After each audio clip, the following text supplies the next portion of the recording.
Today, over 40 million people suffer from cardiovascular diseases. However, the death rate from these diseases has declined by 65% since 1950. This is largely due to early detection and prompt treatment. Just as many people suffer from headaches and facial pain. If you are one of these people, you are not alone.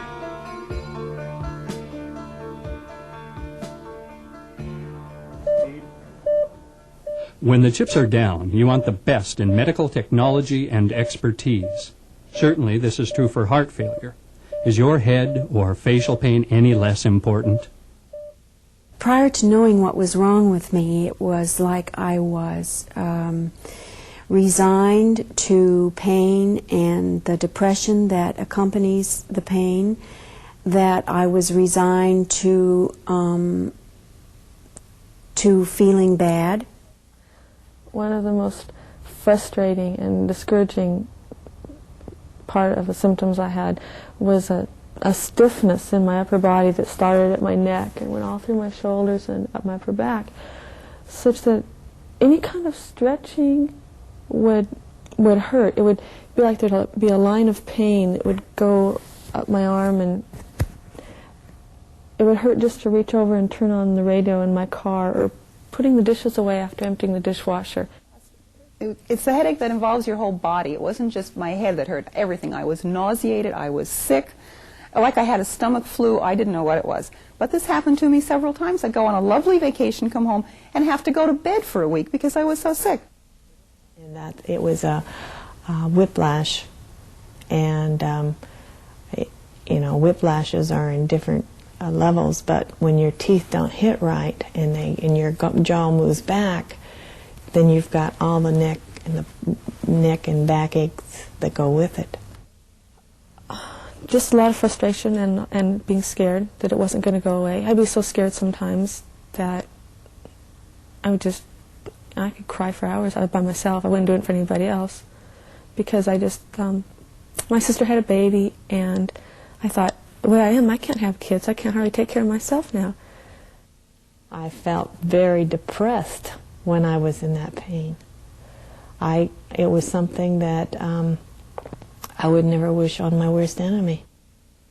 That the pain was just a whole lot more than I could take, and if I had another 60 years or 80 or whatever years left of pain like this, I just really didn't care about going on too much longer. You know, I don't know that I can say I would have done anything, but it sure doesn't make you want to go on. Does this sound familiar? Many people would never think that symptoms such as headaches, dizziness, jaw immobility, neck and shoulder pain, earaches, or ringing of the ears are related. Consequently, many travel from doctor to doctor, yet never find relief. This can be both frustrating and costly. You don't know where to turn. It may surprise you to learn that many of these symptoms may relate to your bite. The doctor will see you now. Thank you. These symptoms are now associated with a syndrome known as craniomandibular syndrome. It is more commonly known as temporomandibular joint, or TMJ, dysfunction. It is a collection of symptoms caused by muscle spasm in the face and jaw. A recent study by the American Dental Association suggests that 26 to 30% of the population is seeking treatment for this syndrome. To understand what causes craniomandibular syndrome, we must explain a few concepts. Muscles, bones, and teeth must work together in harmony.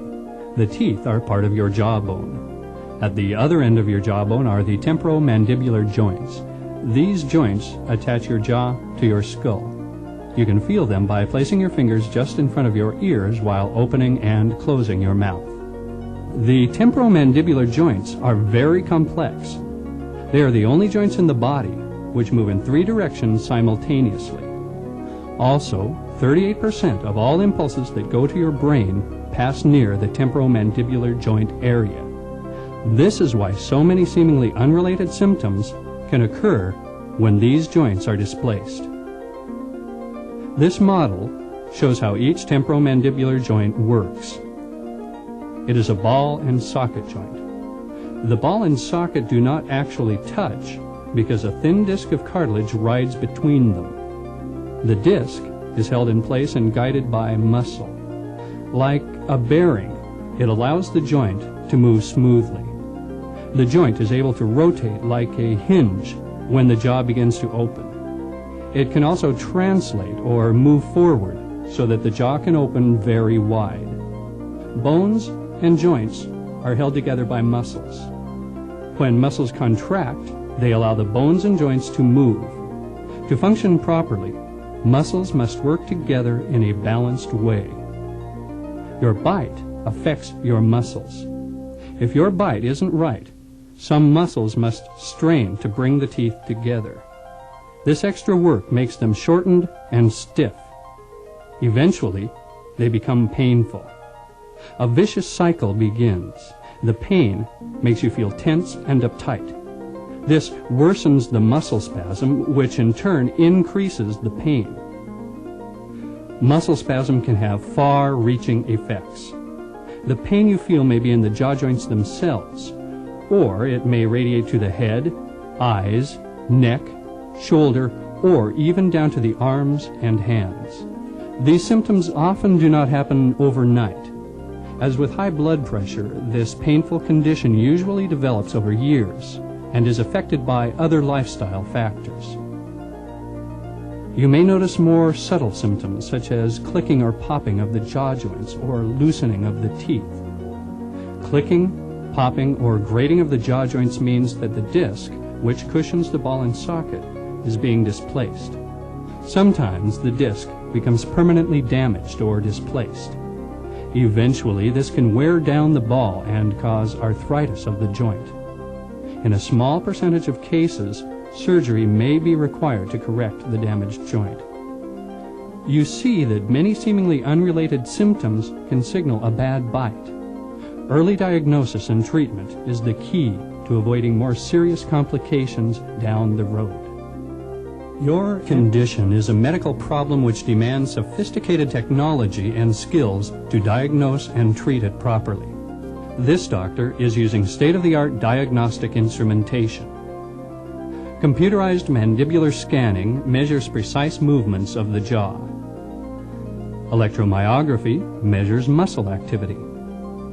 Neurostimulation relaxes the muscles to determine the proper jaw relationship. Arthrograms are an X-ray technique to specifically visualize the joint. Nuclear medicine scans identify skeletal disorders or swallowing dysfunctions. CAT scans are an X-ray technique which create a three-dimensional picture of the internal structure of the head. You may be surprised to find these kinds of instruments and testing being used by a dentist, but the results will tell the story. It's like night and day, actually, the difference between how I felt 5 years ago and how I feel now. The difference in knowing that you're going to be better and thinking that you never will be is monumental. It's like being let out of jail. I don't have to struggle with these anymore. I know what to do. I know how to treat it. I know what to do if it ever comes back, which I hope it won't. And it's a whole new world. I felt like I could fly, like I didn't weigh anything, because of the burden of that was gone. Wonderful. I have the whole world ahead of me, and anything's possible. And I know it's possible because I've been where I never want to go again, and the world's mine.